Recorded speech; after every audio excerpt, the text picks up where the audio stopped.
Hello everyone, Shri IAS academy में आपका स्वागत है। जैसा कि आप जानते हैं कि श्री आईएएस एकेडमी ने हिस्ट्री ऑप्शनल की निःशुल्क क्लासेस की शुरुआत की थी, जिसमें हम मॉडर्न इंडिया की सीरीज को कवर कर रहे थे।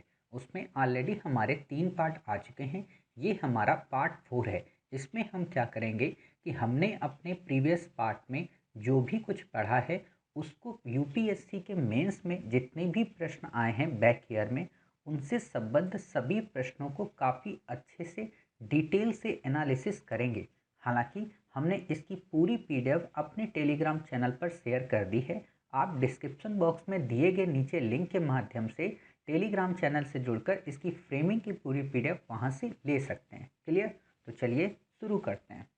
जैसा कि आप जानते हैं कि हमने अपने प्रीवियस पार्ट में लगभग सारे टॉपिक कवर कर लिए थे जो पार्ट 1 से संबंधित थे। अर्थात हमने ये देखा था कि वास्तव में भारत में यूरोप का प्रवेश कैसे हुआ। हमने ये भी देखा था कि कौन सी प्रारंभिक यूरोपीय बस्तियां थीं। साथ ही पुर्तगाली, डच व डेनिश के मध्य कौन से संघर्ष हुए, कैसे ये भारत की प्रतिस्पर्धा से बाहर हो गए। और हमने अपने तीसरे पार्ट में ये देखा था कि आखिरकार अंग्रेज व फ्रांसीसी ईस्ट इंडिया कंपनी के मध्य पराजय के क्या कारण थे। क्लियर? आपसे बेसिकली क्या है कि इन पांचों टॉपिक में जो सबसे ज़्यादा बार प्रश्न पूछा गया है और जो मूलतः प्रश्न पूछा जाता है वो 4 और 5 टॉपिक को मिलाकर पूछते हैं। और 4 और 5 टॉपिक में भी ये आपसे पूछते हैं कि आखिरकार फ्रांसीसियों की पराजय के कारण क्या थे। आपसे पृष्ठभूमि पे कुछ नहीं पूछा जाएगा। हाँ, कभी कभी प्रश्न आपसे पृष्ठभूमि पर यह पूछ लिया जाता है कि आखिरकार फ्रांसीसियों के अंदर वो क्षेत्रीय महत्वाकांक्षा उत्पन्न ही क्यों हुई। तो वो आप केवल एक बेसिक पृष्ठभूमि के रूप में उपयोग कर सकते हैं। क्लियर? तो हमने ये सोचा है कि आप में से जो लोग भी अभी नए हैं या अभी जो शुरुआत कर रहे हैं, तो वो लोगों के लिए हम यहाँ पे आंसर फ्रेमिंग भी दे दिया करें और साथ ही उस फ्रेमिंग को काफ़ी अच्छे से डिस्कस भी कर दें, ताकि आपके अंदर आंसर राइटिंग करने की एक प्रवृत्ति डेवलप हो धीरे धीरे। क्योंकि होता क्या है कि जो नए अभ्यर्थी होते हैं वो शब्दावलियों को जो समझ नहीं पाते, हालांकि उनके अंदर स्टोरी पूरी क्लियर होती है, लेकिन बस वो शब्दावलियाँ और उन यूपीएससी के शब्दों को नहीं समझ पाते कि आखिरकार वो ऐसी भावनात्मक बातों से हमसे पूछ क्या रही है, तो वो उत्तर नहीं लिख पाते और उनमें एक भय व्याप्त रहता है कि उन्हें आंसर राइटिंग नहीं आती। तो इसीलिए हमने ये सोचा है कि आपको भी उस मुख्य धारा में ले आए जहाँ पे व्यक्ति बेहतर से बेहतर उत्तर लिखता है। तो यहाँ पर हम क्या करेंगे, आपको हम पहले फ्रेम प्रोवाइड करा दिया करेंगे उस ईयर में जितने भी बैक ईयर में प्रश्न आए हैं उस टॉपिक से संबद्ध। साथ ही उनका फ्रेम के साथ साथ हम एक वीडियो के माध्यम से पूरा डिस्कस भी कर देंगे कि आपको कैसे लिखना चाहिए। यहाँ पर आपकी तरफ से एक कंप्लेन आई जो बिल्कुल जायज़ बात है कि सर आप जो हमें फ्रेम भेजते हैं उसकी आंसर जो लिखने की राइटिंग है वो उतनी अच्छी नहीं है, अर्थात वो अपठनीय लगती है, पढ़ने में कम समझ में आती। तो अतः आप उसे साफ तरीके से लिखा करें। तो देखिए, साफ तरीके से ना लिखने के 2 रीज़न हैं। पहला तो ये कि हमारे पास काफ़ी ज़्यादा आंसर फ्रेमिंग करनी होती है, अर्थात एक दिन में लगभग हम 30 से 35 प्रश्नों के आंसर फ्रेम करते हैं। ये बात अलग है कि हम आपको केवल 5 से 10 ही आंसर देते हैं। कारण ये है क्योंकि हम पहले से करके रख लेते हैं ताकि अगर हमारे पास कभी समय ना हो तो भी हम आपको फॉरवर्ड कर सकें। दूसरी बात ये कि हम इसलिए आंसर फ्रेमिंग आपको वहाँ पे इनकोडेड देते हैं, अर्थात लेखन शैली को कम अच्छा बनाते हैं, ताकि आप में से वही लोग केवल समझ सके जो हमारे इन वीडियोस को देखते हैं। अर्थात इन वीडियो को देखें, इन वीडियो को देखने के बाद आप उन फ्रेम को देखें, तभी आपको चीज़ें समझ में आ सकती हैं। क्लियर? फिर भी अगर आपको नहीं समझ में आ रहा तो हम आपकी सुविधा के लिए जितने भी फ्रेम शेयर करते हैं, जैसे हमने फ्रेंच के आपके साथ में एंग्लो फ्रेंच वॉर के 4 प्रश्नों को शेयर किया, तो उन 4 प्रश्नों को हम अब यहाँ पे डिस्कस कर लेंगे। क्लियर? तो इससे क्या होगा कि आपको एक एक वहाँ की शब्दावली समझ में आ जाएगी। बात ये होती है ना कि कई बार क्या होते हैं कि वहाँ से उस पीडीएफ को कई सारे इंस्टीट्यूट में शेयर कर दिया जाता है और वो इंस्टीट्यूट इसका फ्री में बेनिफिट उठा लेते हैं। तो इसीलिए हमने सोचा कि अगर कोई हमारी पीडीएफ का फ्री में बेनिफिट भी उठाए तो वो वही उठा सके जो हमारी क्लास का मेंबर है या जिसने हमारी क्लास सुनी है। क्लियर? क्यों? क्योंकि इससे आपको खतरा है, आपकी इससे प्रतिस्पर्धा बढ़ जाएगी। और क्या आप चाहते हो कि जो आपके परिवार का सदस्य ही ना हो, जो आपकी एकेडमी का मेंबर ही ना हो, उसको क्यों हम लाभ दें? क्लियर? ये आपको ध्यान में रखना है। समझ गए? चलिए, अब हम क्या करते हैं, उन सारे प्रश्नों को सॉल्व करते हैं एक एक करके, ताकि आपके अंदर फिर से पूरे प्रीवियस 3 पार्ट की स्टोरी का क्विक रिवीजन हो सके प्रश्नों के माध्यम से। आप देख रहे होंगे कि हम आपको बिल्कुल स्कूलिंग पैटर्न पे पढ़ा रहे। वास्तव में ये स्कूलिंग पैटर्न नहीं है, ये ऑक्सफोर्ड और हार्वर्ड यूनिवर्सिटी में स्टडी किस तरीके से कराई जाती है, उस टेक्निक और टैक्टिक्स को हमने अपनाया है, ताकि आप लोग सभी इक्वल हो सके। क्लियर? तो चलिए देखते हैं।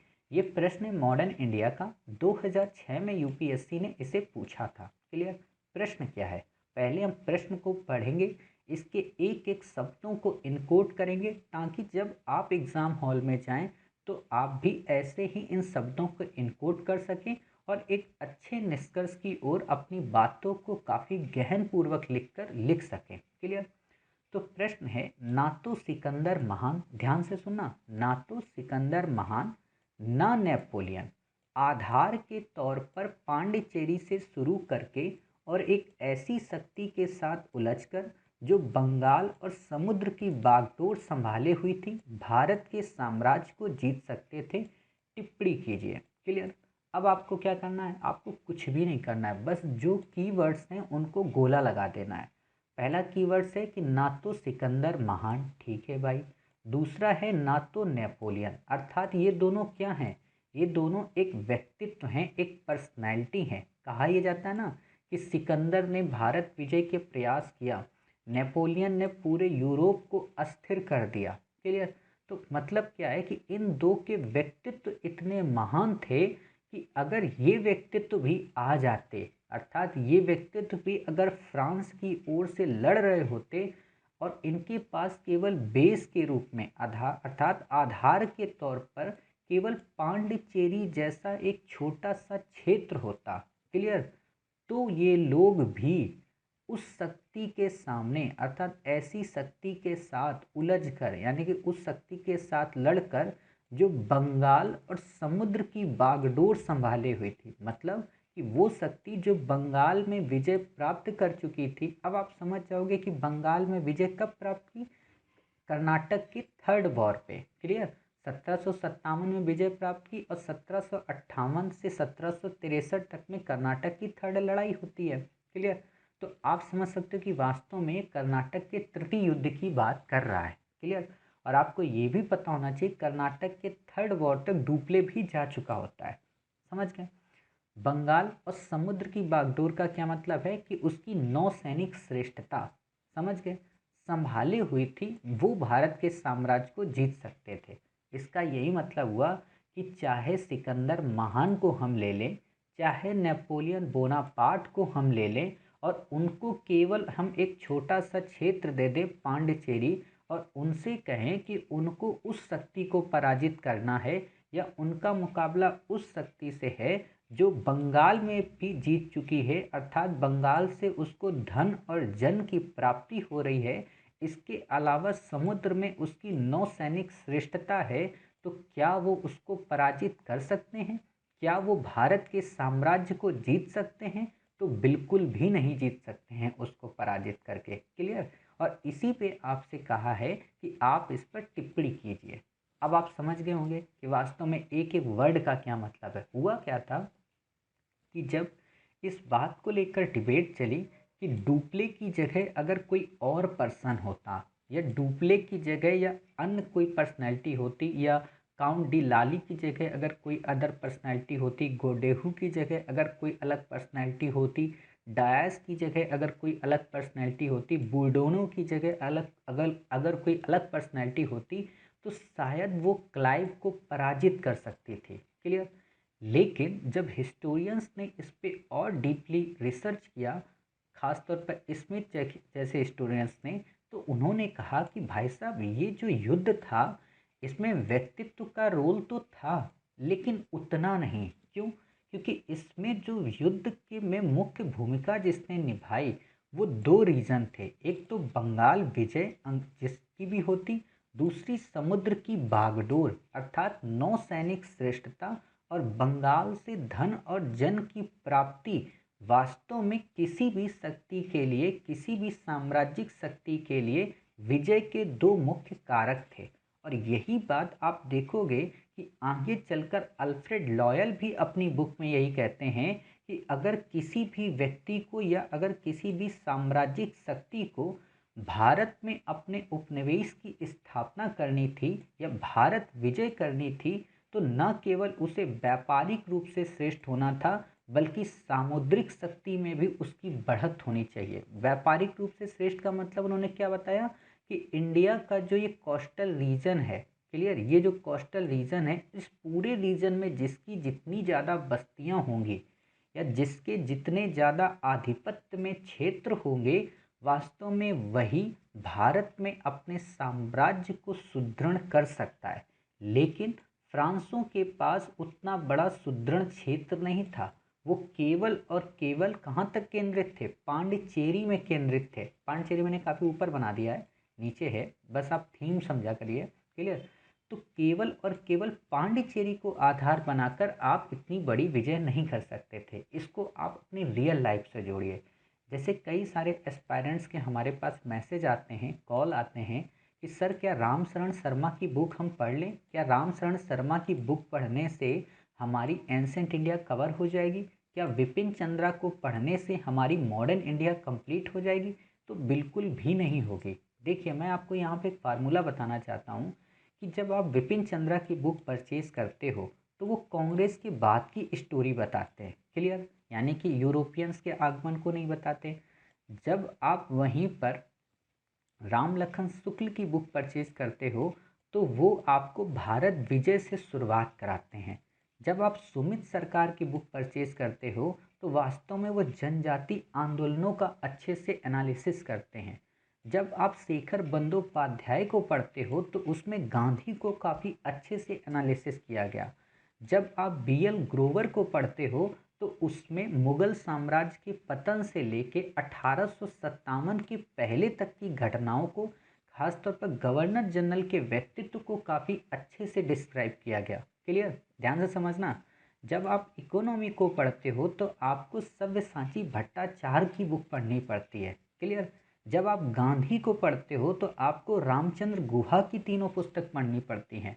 जब उस समय की गांधी युग में खासतौर पर ब्रिटिश साम्राज्य की पॉलिसी को पढ़ना होता है तो आपको पर्सिवल स्पीयर को पढ़ना पड़ता है। अर्थात आप ये सोचिए कि हर एक टॉपिक की अपनी एक अलग बुक है। अर्थात हर एक टॉपिक में एक ही टॉपिक या दो टॉपिक ऐसे हैं जो पढ़ने योग्य होते हैं। अब आप बताइए, जब इतनी हमने बुक देख ली, 8 2 10 2 12 1 13 1 14 बुक, 14 बुक पढ़ने के बाद भी अभी कई सारे मॉडर्न इंडिया के टॉपिक रह जाते हैं, तो आप ये कैसे उम्मीद कर सकते हो कि केवल और केवल एक बुक पढ़ने से आपको ये हो जाएगा?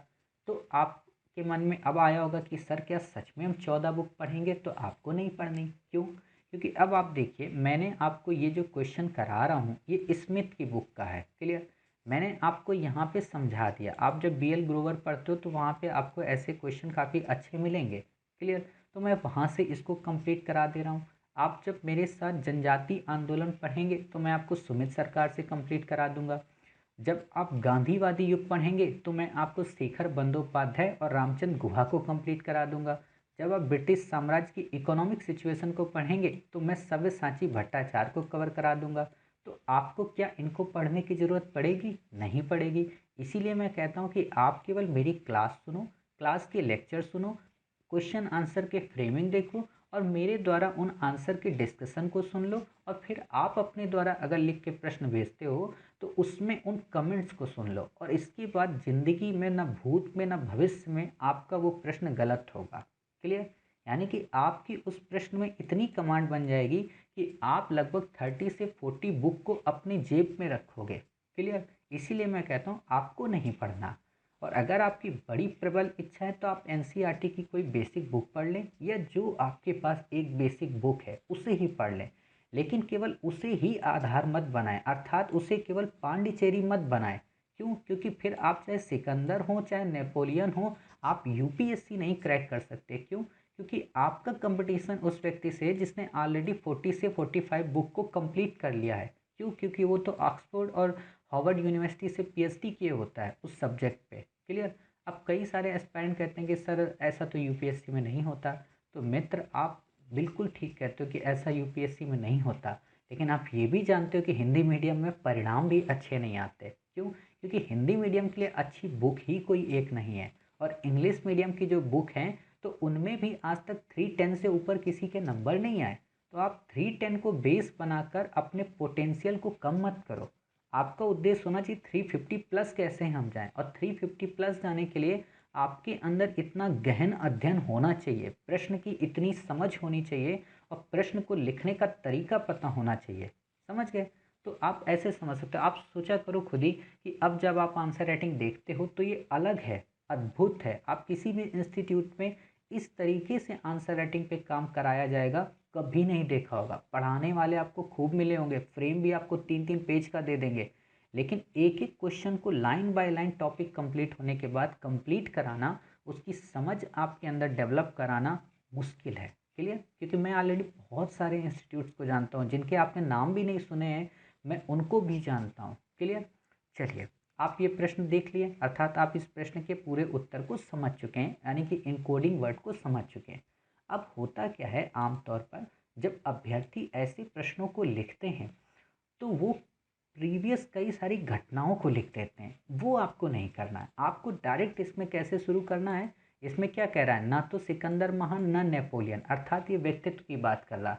तो आप यहाँ पे सीधे लिख सकते हो। अगर आपको पता है कि स्मिथ का स्टेटमेंट है तो आप डायरेक्ट स्मिथ लिख दो। नहीं पता है तो आप ऐसे ही लिख दो कि कुछ इतिहासकारों का मानना है कि आंग्ल और फ्रांसीसी प्रतिस्पर्धा में व्यक्तित्व का योगदान नहीं था, बल्कि उसमें बंगाल और नौसेना शक्ति की मुख्य भूमिका थी।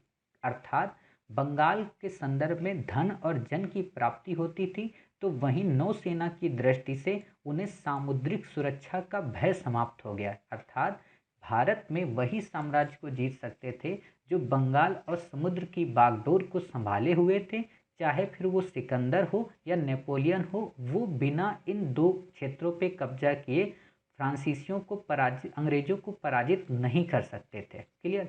अब आपने ये इस प्रश्न के पूरे वर्जन को इनकोड कर दिया। ये आपका 3 से 4 लाइन में आ गया, समझना। अब आप क्या करेंगे, किंतु गहराई से देखें तो केवल और केवल बंगाल और समुद्र की बागडोर ही फ्रांसीसियों की पराजय के मुख्य कारण नहीं थे, कई अन्य कारण भी विद्यमान थे। क्लियर? अब बता दो कि पहला कारण क्या था। फ्रांसीसियों की जो प्रशासनिक व्यवस्था थी, फ्रांसीसी सरकार की जो उदासीनता थी, डुप्लेक की जो उत्तरदायित्व की प्रणाली थी, साथ ही एंग्लो फ्रेंच प्रतिस्पर्धा का युद्ध स्थल था। आप ये सारे अन्य रीजन बता दो। क्लियर? और फिर निष्कर्ष में आप लिख दो, ये बात सत्य है कि उस समय बंगाल और नौसैनिक श्रेष्ठता किसी भी साम्राज्य को स्थापित करने में अहम भूमिका निभा सकती थी, किंतु अगर उसी समय किंतु अगर उसी समय क्लाइव बंगाल को विजित न करके डुप्ले के द्वारा मद्रास को विजित कर लिया जाता, अर्थात फ्रांस की सरकार का सहयोग होता, तो शायद बंगाल की चाबी एकमात्र घटना बनकर रह जाती। क्लियर? इससे क्या होता, आप कटाक्ष कर सकते हो और आपका उत्तर एक मौलिक चिंतन पर आधारित हो जाएगा। क्लियर?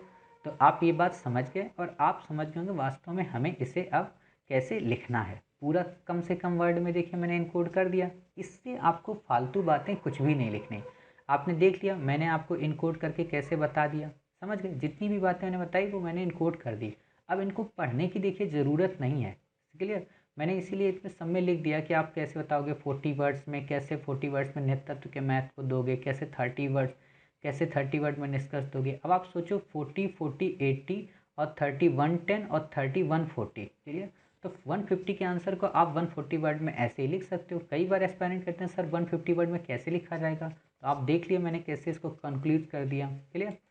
तो उम्मीद है आप ये समझ गए होंगे। मैं फ्रेम नहीं पढ़ने वाला क्योंकि ऑलरेडी मैंने इनको शेयर कर दिया है, और मैंने तो इसको डिस्कस ही कर दिया, वही फ्रेम हो गया। समझ गए। चलिए अब हम अपना दूसरा प्रश्न देखते हैं। दूसरा प्रश्न है हमारा कौन सा, आधुनिक भारत का, 2012 में ये हमसे पूछा गया था। क्लियर। तो सबसे पहले हम इस प्रश्न को पढ़ते हैं। प्रश्न क्या है, अंग्रेज अपने प्रतिस्थानी की तुलना में फ्रेंच ईस्ट इंडिया कंपनी को ना के बराबर स्वेच्छा निर्णय अधिकार प्राप्त था और उसको सभी बड़े निर्णयों के लिए सदैव पेरिस पर आश्रित होना पड़ता था। ये बात अंशतः भारत में फ्रांसीसियों की विफलता को स्पष्ट करती है। क्लियर। लाइन को समझना, कितनी अच्छी लाइन उसने आपको दी है कि आपसे कहा है कि अंग्रेज प्रतिस्थानी की तुलना में, अर्थात उनका जो विरोधी था अंग्रेज, उसकी तुलना में जो फ्रेंच ईस्ट इंडिया कंपनी थी उसको ना के बराबर स्वेच्छा निर्णय अधिकार प्राप्त था। स्वेच्छा निर्णय अधिकार का क्या मतलब कि अपनी मन मर्जी से वो कोई डिसीजन नहीं ले सकती थी। क्यों नहीं ले सकती थी?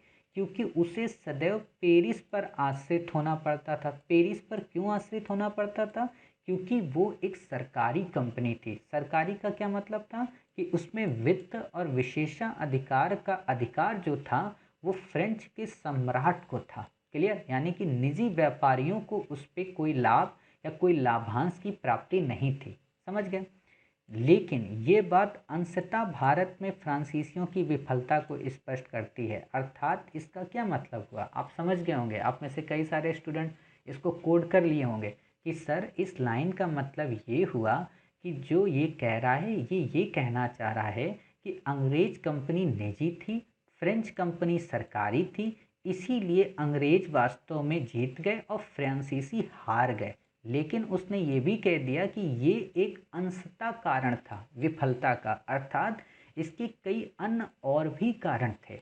समझ गए। तो आप इसको भी कैसे लिख सकते हो, बिल्कुल वैसे ही कि कुछ इतिहासकारों का मानना है कि फ्रेंच ईस्ट इंडिया कंपनी का सरकारी होना अपेक्षाकृत अंग्रेजों की निजीकृत कंपनी के उनके अधिकारों और विशेषाधिकारों के स्वेच्छा निर्णय पर प्रश्न चिन्ह लगाता था। अर्थात उन्हें जब भी युद्ध की आवश्यकता होती थी तो उन्हें पेरिस से समझौता करना पड़ता था या पेरिस से अनुमति मांगनी पड़ती थी। इसके साथ ही जब पेरिस की सरकार यूरोप के किसी भी स्थल पर युद्ध कर रही होती थी तो उस युद्ध का भी इन्हें भारत में भाग बनना पड़ता था। अर्थात यूरोप में फ्रांसीसी सम्राट की निर्भरता या उसकी स्वेच्छाचारी नीतियां वास्तव में एंग्लो फ्रेंच वार का मुख्य वाहक थी। लेकिन यह केवल और केवल आंशिक रूप से फ्रांसीसियों की भारत में विफलता का एक कारण था। अर्थात फ्रांसीसियों की भारत में विफलता के लिए कई अन्य जिम्मेदार कारक थे जो कि निम्नवत हैं। अब पॉइंट फॉर्म में बता दो कि नंबर एक क्या कारण था, बताओ। अब आप यहाँ पे दिमाग लगाइएगा। यहाँ पे होता है ना, जब हम पॉइंट लिखते हैं तो कई बार एस्पायरेंट के मन में ये भी आता है कि कुछ भी लिख दो, मतलब जो भी याद आ रहा है। ऐसा मत करना। आप क्या करना कि पॉइंट को महत्ता के हिसाब से बताना। जैसे कि बंगाल विजय, दूसरा, या आप लिख सकते हो बंगाल पर अंग्रेजों का प्रभाव, दूसरा नौसैनिक श्रेष्ठता। क्लियर। तीसरा आप क्या बताओगे, तीसरा बता सकते हो प्रशासनिक विफलता।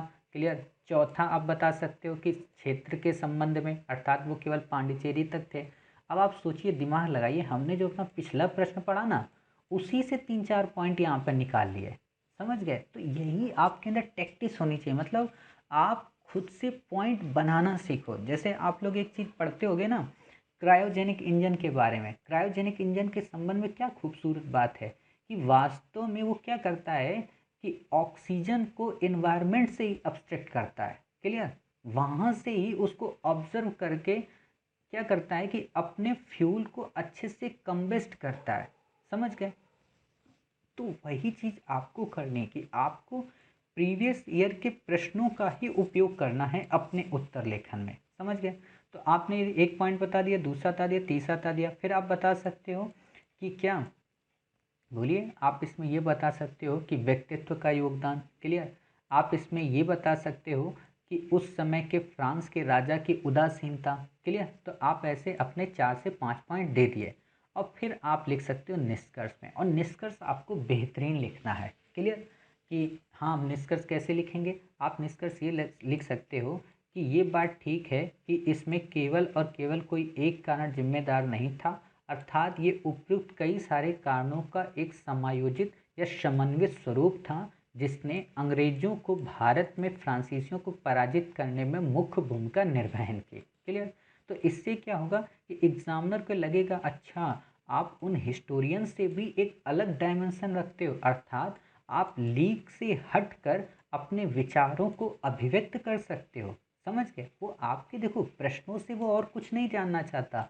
वो ये नहीं जानना चाहता है कि आपके अंदर कितना उस प्रश्न का नॉलेज है। वो ये जानना चाहता है कि आप जब पढ़ते हो ना मार्क्सिज्म को, तो मार्क्स का जो भौतिक द्वंद्ववाद का कॉन्सेप्ट है उसके पहले जो हीगल ने दिया था वो क्या था कि एक थी सिंथेसिस यानी कि पक्ष था, प्रतिपक्ष था, और उसके बीच में एक निकलता था समपक्ष। वही आपको करना है कि पक्ष में उसके जो कारण थे, विपक्ष में जो उसके कारण थे, उनको मिलाते हुए आपको समपक्ष की ओर जाना है। अर्थात इसके कुछ अच्छे पॉइंट्स ले लो, इसके कुछ अच्छे पॉइंट्स ले लो, इसके एक्सट्रीम वर्ड हटा दो, इसके एक्सट्रीम वर्ड हटा दो, और यहाँ पे आप अच्छा अपना एक उत्तर गढ़ दो। जैसे आप लोग एक कहानी मुहावरा टाइप का सुनते हो ना कि थोथा चना, मतलब चने को उड़ा दो, उसको जो फालतू का जो उसका कूड़ा कट रहा है ना, उसको कूड़े कचरे को हटा दो, और जो चना है बिल्कुल उसको आप सर्व करो।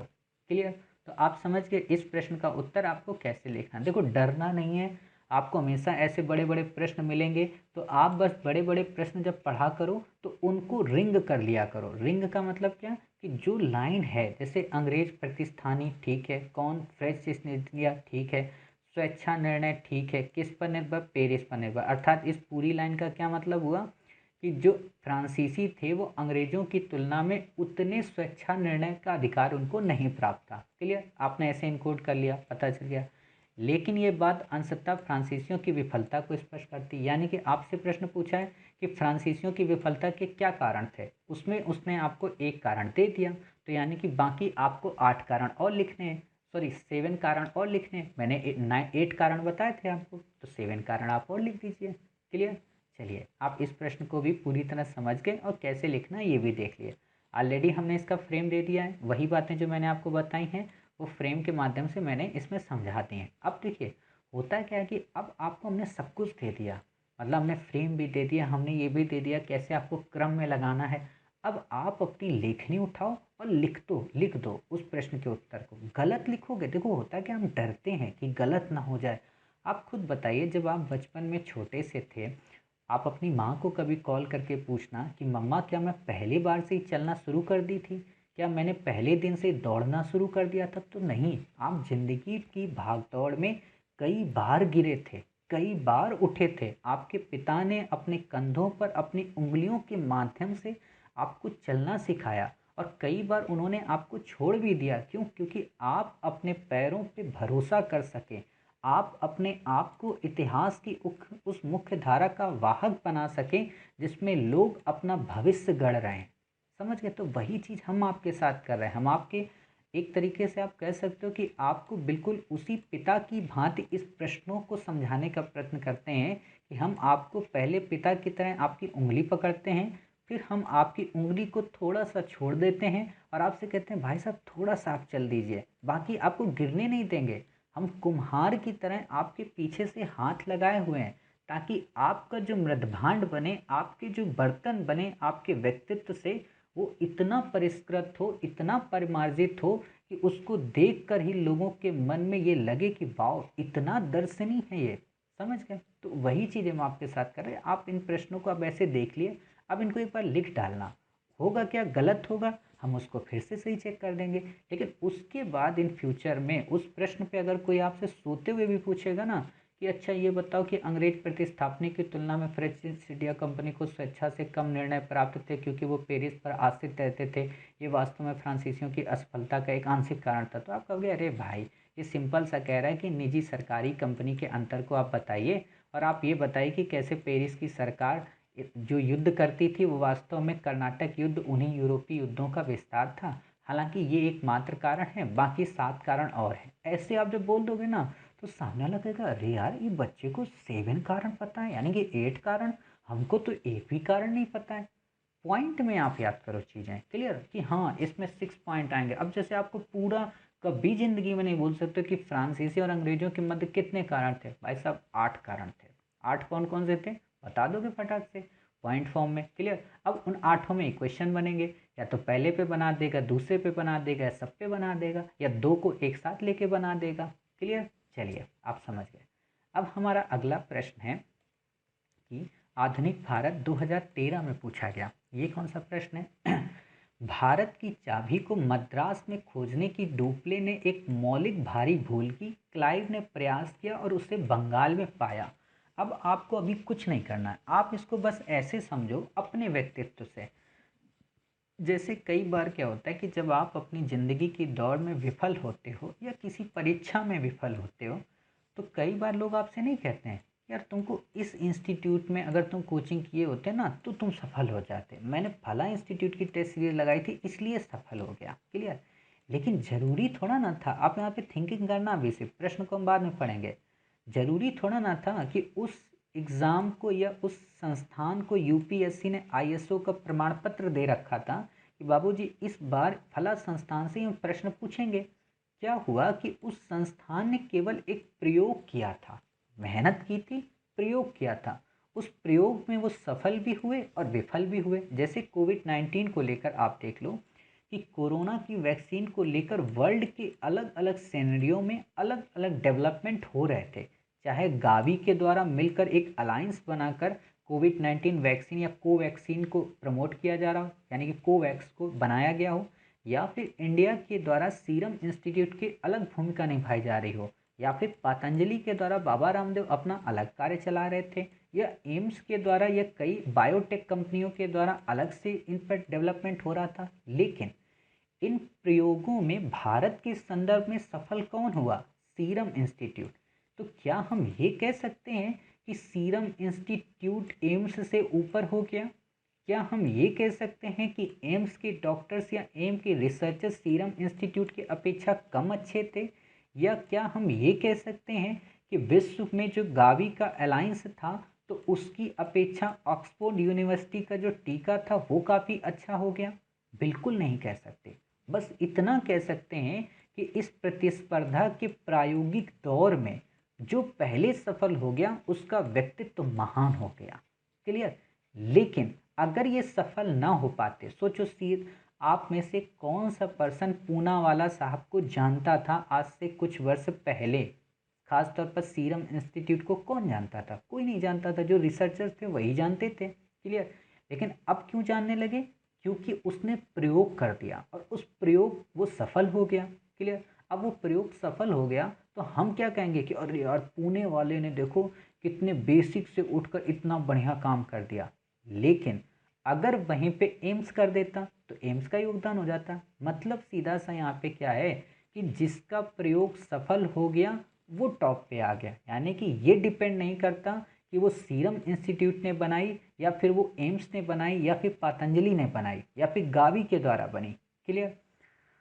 तो आपने ये समझ लिया। तो अब उसी भावना के साथ में इस प्रश्न को समझना, तो आपको ये उत्तर दुनिया के अन्य इंस्टीट्यूट की अपेक्षा काफ़ी एक अलग डायमेंशन में होगा। और न केवल डायमेंशन देगा बल्कि एक मौलिक समझ देगा जो कि आम तौर पर मामूली से मामूली और बेस्ट से बेस्ट आईएएस इंस्टीट्यूट नहीं कराते। समझो यहाँ पे क्या है भारत की चाबी। पहली चीज़ तो ये बताओ भारत की चाबी का क्या मतलब? कि भारत विजय करने का एक रास्ता मिल गया। अर्थात अगर हम बंगाल को जीत लेते हैं तो क्या हम बंगाल को ही आधार बनाकर भारत को जीत सकते थे? अर्थात क्या बंगाल इतना महत्वाकांक्षी राज्य था जो हर व्यक्ति की पिपासा को शांत कर सके? क्या मराठों का कोई योगदान नहीं था? क्या मैसूर की उतनी प्रभुता नहीं थी? क्या सिंध जैसे प्रदेश बंगाल की अपेक्षा उतने मजबूत नहीं थे?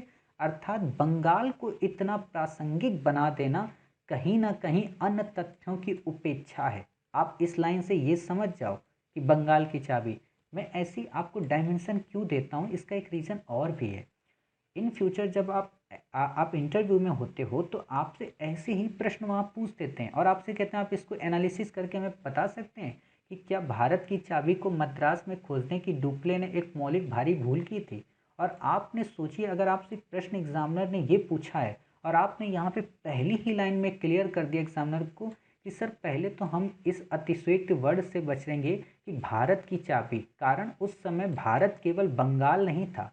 उस समय भारत केवल बंगाल से संबद्ध आसपास के कुछ क्षेत्र नहीं थे, बल्कि उस समय भारत उत्तर से लेकर दक्षिण तक, ताम्रलिप्ति से लेकर ताम्रलुक तक, उत्तरापथ से लेकर दक्षिणापथ तक निहित था। और उस पूरे भारत को जीतना केवल और केवल बंगाल पर निर्भरता नहीं थी, अर्थात बंगाल के साथ साथ अन्य भी कई सारे कारण थे जो उस बंगाल रूपी प्रयोग को सफल बना सकते थे। और जिसमें भी ये कारण होते, चाहे वो फ्रांस होता, चाहे वो डुप्ले होता, चाहे वो क्लाइव होता, वो सफल ही होते। क्लियर? तो एग्जामिनर को लगेगा अरे वाह, आपके अंदर पहले वर्ड पे ही इतने कटाक्ष हैं, अर्थात आप इस प्रश्न की न केवल समझ को समझते हो, बल्कि इस प्रश्न का आपके अंदर एक मौलिक चिंतन भी है जो पुस्तकी ज्ञान से काफ़ी ऊपर है, अर्थात आप अपने विवेक के आधार पर इस प्रश्न के उत्तर को गढ़ते हो।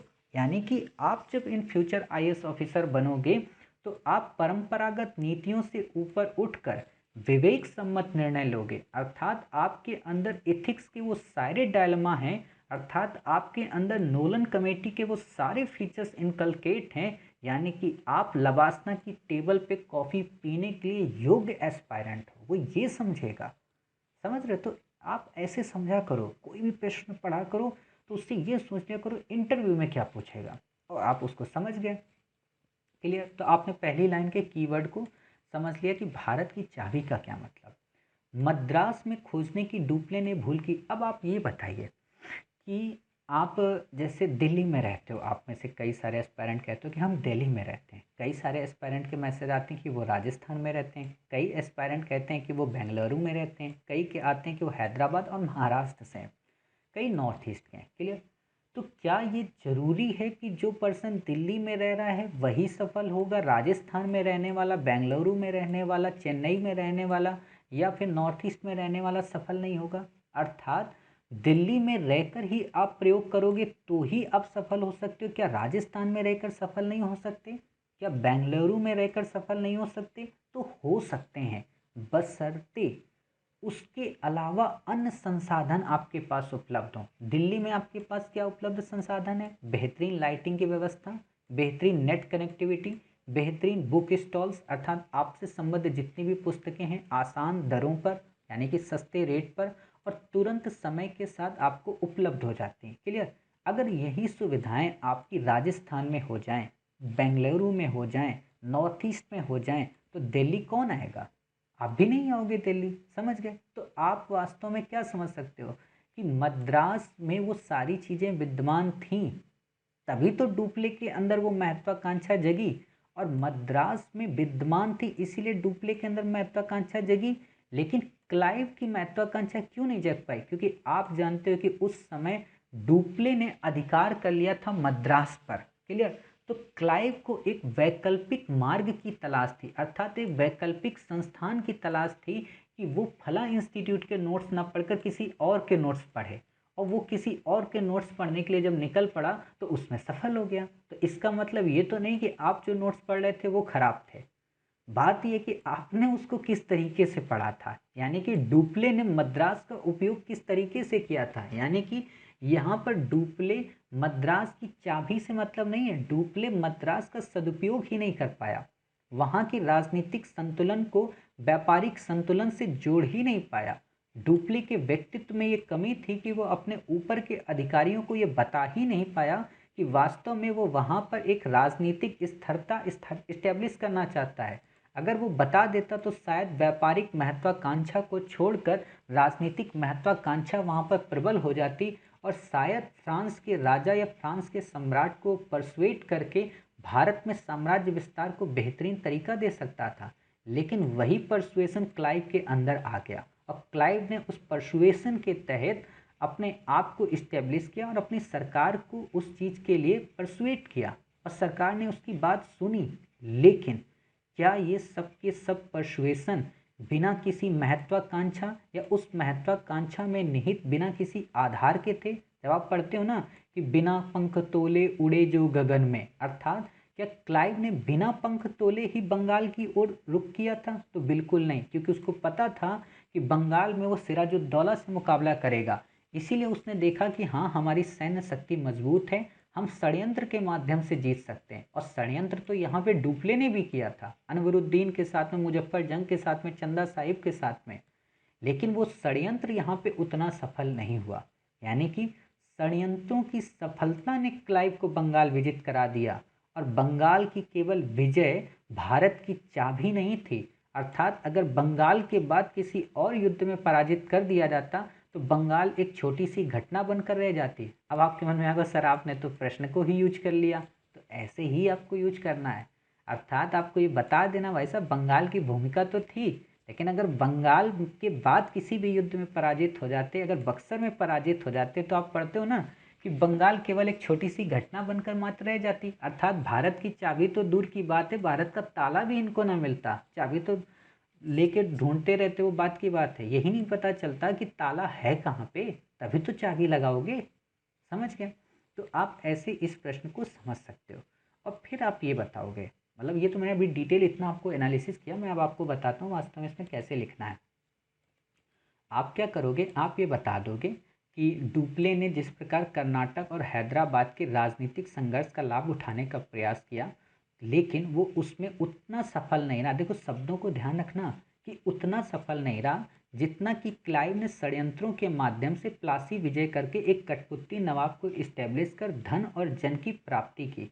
अर्थात डुप्ले या उस समय फ्रांसीसी जो गवर्नर थे, जो फ्रांसीसी कंपनी थी, जिस आर्थिक विषमता और जिन जनशक्ति का अभाव महसूस कर रही थी, उस अभाव की पूर्ति करने में बंगाल एक सहायक की भूमिका रही। क्लियर? बंगाल की एक सहायक की भूमिका रही। हालांकि केवल और केवल बंगाल ने केवल और केवल बंगाल ने अंग्रेजी प्रभुता को इस्टेब्लिश नहीं किया, बल्कि कई अन्य कारण थे। ये बात ठीक है कि व्यक्तित्व में क्लाइव का जो नेतृत्व था वो डुप्ले की अपेक्षा अधिक दूरदर्शी था, लेकिन हमें ये भी स्मरण रखना चाहिए कि डुप्ले हो या क्लाइव हो, इनके व्यक्तित्व में व्यक्तिगत रूप से कोई असमानता नहीं थी। बस प्रॉब्लम ये थी, समस्या ये थी कि दोनों के दोनों अपने उच्च स्तरीय प्रशासनिक अधिकारियों को किस तरीके से परसुएट कर सकते थे। क्लियर? तो आप ऐसे अपना इसका निष्कर्ष दे सकते हो। समझ गए? आपने देखा, मैंने बताया कि कैसे इतिहासकारों का मानना है, और फिर जन धन की महत्ता कैसे कम थी, अतः भूलें किंतु। क्लियर? तो मैंने ऑलरेडी इसका फ्रेम बना दिया है, तो आप समझ सकते हो। अब जैसे आप लोग कहते हो ना कि सर ये मतलब नहीं समझ में आ रहा कि शक्तियों का क्या मतलब, तो मैंने अभी क्या बताया कि आप अगर यही देख लोगे कि हाँ, बंगाल विजय कर लेने से केवल भारत विजय पूर्ण नहीं होती, अर्थात कई शक्तियाँ शेष थी, तो आप थिंकिंग से देख सकते हो ना। हाँ, अब यही कि जिसने इस वीडियो को नहीं देखा होगा तो इस शक्तियों के मतलब को समझ ही नहीं पाएगा। मास्टर ने क्या लिख दिया, मास्टर को हिंदी लिखनी ही नहीं आती। क्लियर? या ये मराठा लिखा है कि पराठा लिखा है, क्या लिखा है, लोग समझ ही नहीं पाएंगे। क्लियर? तो आप समझ सकते हो कि महत्वाकांक्षा निर्वात में पैदा नहीं होती। क्लियर? यानी कि डुप्ले को वही उचित लगा जो उसके अनुरूप उस समय क्लाइव को बंगाल में प्रयोग के लिए लगा था, और वास्तव में ये तो प्रयोग था। प्रयोग कभी भी सफल होते हैं और असफल होते हैं, हालांकि डुप्ले उसमें असफल हो गया। ये लाइन वास्तव में आपको नंबर दिलाती है, आपको प्रीवियस लाइन नहीं दिलाएंगी। ये लाइन इसलिए दिलाएंगी क्योंकि ये आपका मौलिक है। और आप देखेंगे जब यूपीएससी की मेंस की कॉपी देखते हैं तो उसमें क्या लिखा होता है कि आप जो भी उत्तर लिखें वो मीनिंगफुल हो, मौलिक हो, उसमें लेखन अच्छा हो, और तर्क और तथ्यों का उचित समायोजन हो। क्लियर? और प्रश्न की भाषा को आप समझ कर लिखें, तो ये आपका बिल्कुल मीनिंगफुल हो जाता है। समझ गए? चलिए, अब हमारा अगला प्रश्न है, कौन सा? ये हो गया हमारा। अच्छा, ये वाला भी हो गया क्या? एक मिनट। हाँ, ये हमने अंग्रेज प्रतिस्थापनी कर लिया, हमने ये ना तो सिकंदर महान कर लिया। क्लियर? हमने ये अपना तीसरा भी कर लिया। क्लियर? अब हमारा यानी कि अंतिम प्रश्न बचा है, इसको देख लेते हैं। क्लियर? अंतिम प्रश्न हमारा क्या है? काफ़ी सरल प्रश्न है। क्या है प्रश्न? देखते हैं। आधुनिक भारत का 2016 में पूछा गया। भारत में क्षेत्रीय साम्राज्य स्थापित करने की फ्रांसीसी महत्वाकांक्षा पर टिप्पणी कीजिए। फ्रांसीसी महत्वाकांक्षा का सामान्य सा मतलब ये है कि डुप्ले की महत्वाकांक्षा। अब यहाँ पे एक चीज़ ध्यान रखना, आपको यूपीएससी ने इसी प्रश्न में एक ट्रिक दे दी है। आप चाहो तो पहली लाइन से ही इसको तोड़ कर रख सकते हो। कैसे? देखो, आपसे क्या कहा है, भारत में क्षेत्रीय साम्राज्य स्थापित करने की फ्रांसीसी महत्वाकांक्षा पर टिप्पणी कीजिए। आप यहाँ पर लिख सकते हो कि कुछ इतिहासकारों का मानना है कि भारत में वैसे तो फ्रांस भी अपना साम्राज्य स्थापित करना चाहता था, किंतु वह इसमें विफल रहा। क्लियर? इसमें कई कारणों से विफल रहा, किंतु अगर हम इस तथ्य को गहराई से देखें, क्या वास्तव में फ्रांसीसी सरकार या फ्रांसीसी सम्राट की भारत में आकांक्षा थी या फिर यूरोप में अपनी प्राकृतिक सीमा को बढ़ाने की आकांक्षा थी? इससे क्या हुआ कि प्रश्न अपने आप टूट गया, यानी कि आपने पहले उस कारण को लिख दिया जो भारत में फ्रांसीसियों की विफलता का कारण था। क्लियर? तो एग्जामिनर को लगेगा, अरे वाह, आपने ये कैसे सोच लिया कि फ्रांसीसी वास्तव में महत्वाकांक्षा नहीं थी, ये तो महत्वाकांक्षा केवल और केवल डुप्ले की थी, और डुप्ले की महत्वाकांक्षा वाली रथ या नाव पे सवार होकर ही फ्रांस की सरकार चल रही थी। और जब उनको लगा कि डुप्ले तो डूब जाएगा, तो उसने डुप्ले को बुला लिया और बोला कि भाई अगली बार से आप हमसे परमिशन लेकर ही सारे काम करोगे। समझ गए?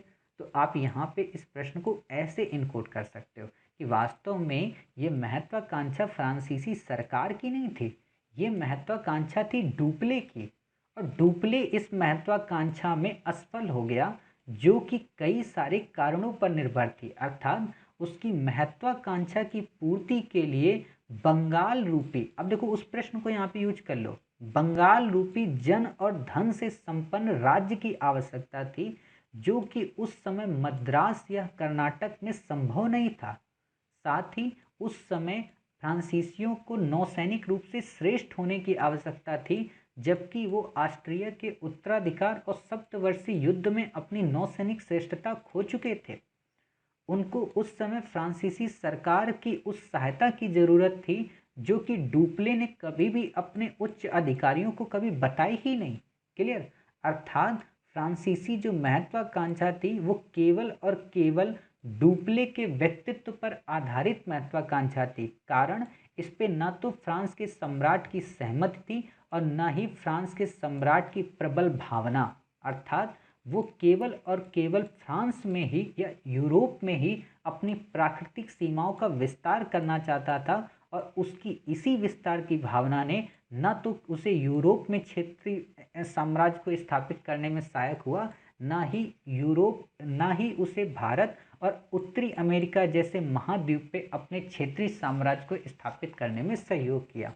फिर आप लिख सकते हो कि निष्कर्षतः कहा जा सकता है कि महत्वाकांक्षा के जो मोती है वो निष्ठुरता की सीपी में पलती है। अब आपने यहाँ पे हिंदी लिटरेचर के जयशंकर प्रसाद की इस लाइन का उपयोग कर लिया, तो एग्जामिनर को लगा कि आप हिंदित्व को अच्छे से यूज कर लेते हो। होता क्या है कि जब हम आपको वर्ल्ड हिस्ट्री पढ़ाएंगे तो वहाँ पे हम श्रीमद् भागवत गीता, यानी कि श्री कृष्ण के द्वारा जो भी प्रवचन दिए गए पार्थ को या अपने अर्जुन को, उनके साथ जो संवाद हुए या भीम के साथ जो संवाद हुए, उनको हम treaty of Versailles, first world war, second world war, French revolution, अमेरिकी रेवोल्यूशन, पुनर्जागरण और प्रबोधन, इनमें उपयोग करेंगे, ताकि आपका उत्तर अन्य की अपेक्षा अलग लगे। होता क्या है कि देखो, लिखने को तो सभी लिख रहे होंगे, कई सारे संस्थान बता रहे होंगे, लेकिन उनका जो उत्तर होगा वो वास्तव में पुस्तकी ज्ञान पे आधारित होगा। लेकिन आपको जो अपना उत्तर लिखना है वो मौलिक चिंतन पर लिखना है, विवेक पे लिखना है।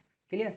और जब विवेक पे आप उत्तर लिखते हो ना, तो आपको चीज़ें रटनी नहीं पड़ती। आप बताइए, आप कभी भी इस प्रश्न को देखोगे और कितने भी महान इंस्टीट्यूट से कोई भी एस्पायरेंट पढ़कर आया हो या कितने भी महान इंस्टीट्यूट का संस्थापक हो, आप अगर उसके सामने इस प्रश्न को बता दोगे तो ये बात अलग है, वो आपको उस समय चुप करा दे। क्यों? क्योंकि वो नहीं चाहता है कि आप उसकी उस समय की उच्च स्तरता को आप डाइल्यूट करो। वो नहीं चाहता कि आप मौलिक रूप से हमारी जो लिगेसी है उसे डाइल्यूट करो। क्लियर? तो उसकी लिगेसी पे जब आप काउंटर करते हो ना, तो वो कह देगा अरे नहीं, ऐसे इस प्रश्न का उत्तर नहीं लिखना चाहिए। हालांकि इन फ्यूचर बताएगा आगे चल के अपने इंस्टीट्यूट में वो ऐसा ही उत्तर का डायमेंशन, लेकिन उस समय नहीं बता सकता। क्यों? क्योंकि इससे फिर आप श्रेष्ठ हो जाओगे और वो कम श्रेष्ठ हो जाएगा। लेकिन हमारा उद्देश्य बिल्कुल नहीं है। हमसे आप जितनी बार भी ऐसे प्रश्न पूछोगे, हम हर बार आपको इसका नया ही उत्तर देंगे, ताकि आपकी महत्वाकांक्षा प्रबल हो, ताकि आप महत्वपूर्ण बने और आपका व्यक्तित्व इतना प्रखर हो जिससे उस प्रखरता की रोशनी से हम भी थोड़ा सा रोशन हो सके। क्लियर? तो आप समझ गए, आपने देख लिया, साथ ही हमने इसका फ्रेम भी दे दिया पूरा। ठीक है, कि कैसे यूरोप में थी, फिर विरोधाभास के इतिहास के अन्याय संगतता पर प्रश्न करते हैं कि बंगाल की अपेक्षा मद्रास ज़्यादा उचित था, सहयोग सैन्य व सरकार का, प्रकृति थी कंपनी की। क्लियर? इन महत्वाकांक्षा में बाधा बनी। क्लियर? और वैसे ही महत्वाकांक्षा की मोती निष्ठुरता की सीपी में पलती है। क्लियर? तो इससे आपको कई सारे एक्स्ट्रा मार्क्स मिल जाते हैं जो आम स्तर के एस्पायरेंट को नहीं मिलता। अगर ये 10 नंबर का प्रश्न होगा और आपको पहले 6 नंबर दे रहा होगा तो 1.5 नंबर आपको एक्स्ट्रा और दे देगा, सिर्फ आपकी अंतिम लाइन से। महत्वाकांक्षा की मोती निष्ठुरता किसी पे में फलती है। क्लियर? तो इस तरीके से आपने देखा कि हमने अपने इस पार्ट में सभी प्रीवियस जितने भी क्वेश्चन आए थे उन चारों के चारों क्वेश्चन को अच्छे से कर लिया। क्लियर? अब हमारा जो अगला पार्ट शुरू होगा उसमें हम ये देखेंगे कि ईस्ट इंडिया कंपनी की क्या स्थिति थी। क्लियर? क्या देखेंगे कि ईस्ट इंडिया कंपनी की क्या स्थिति थी, साथ ही ईस्ट इंडिया कंपनी की उस स्थिति ने कैसे उसे बंगाल में विजय प्राप्त कराई, और बंगाल विजय प्राप्त कराने के बाद वो कैसे, एक मिनट रुकना, वो कैसे मैसूर और मराठों के मध्य अपनी शक्ति के प्रभुत्व को दर्शा सके। क्लियर? यानी कि अब हमारे अगले लगभग 2 से 3 वीडियो में बंगाल की कहानी आएगी, साथ ही प्लासी की कहानी आएगी, और इसके बाद हमारी जो कहानी आएगी वो आएगी भारत में ब्रिटिश प्रसार, अर्थात मैसूर के संबंध में, मराठा के संदर्भ में। क्लियर? देखिए बंगाल की जब हम कहानी पढ़ा रहे होंगे तो ना, तो प्लासी भी आ जाएगा, बक्सर भी आ जाएगा, और जब यहाँ तक हम कंप्लीट कर चुके होंगे प्लासी और बक्सर को पूरा, यानी कि 8 नंबर पॉइंट तक, तो हम क्या करेंगे, फिर उनके भी सारे क्वेश्चन को ऐसे ही सॉल्व कर लेंगे, ताकि आपका बासी कुछ भी ना रहे। अर्थात आप न केवल बैक ईयर को कंप्लीट करते हुए चलें, बल्कि आपके टॉपिक भी सारे कवर होते हुए चलें। क्लियर? हो सकता है समय थोड़ा लग सकता है एक्स्ट्रा, लेकिन आप ये समझ जाइए कि इसके बाद आपको अधिक समय देने की ज़रूरत नहीं पड़ेगी। मतलब ज़िंदगी में कभी आपको ये नहीं सोचना है कि मास्टर बैक ईयर के क्वेश्चन तो हमसे सॉल्व ही नहीं हो रहे और आप पढ़ाई चले जा रहे हो, पढ़ाई चले जा रहे हो। तो ऐसा ड्रामा नहीं होने देंगे। हम आपको बैक ईयर भी साथ में लेकर चलेंगे, साथ ही हम आपको जितने भी टॉपिक हैं उनको भी कवर कराते चलेंगे। क्लियर? तो उम्मीद है आपको ये लेक्चर काफ़ी अच्छा लगा होगा, साथ ही ये इनिशिएटिव भी आपको काफ़ी पसंद आया होगा कि हाँ ये तो मास्टर आप तो नया एक टेक्निक लिया है, बिल्कुल स्कूलिंग लाइफ वाली, तो हम उसी टेक्निक से आपको पढ़ाएंगे। क्लियर?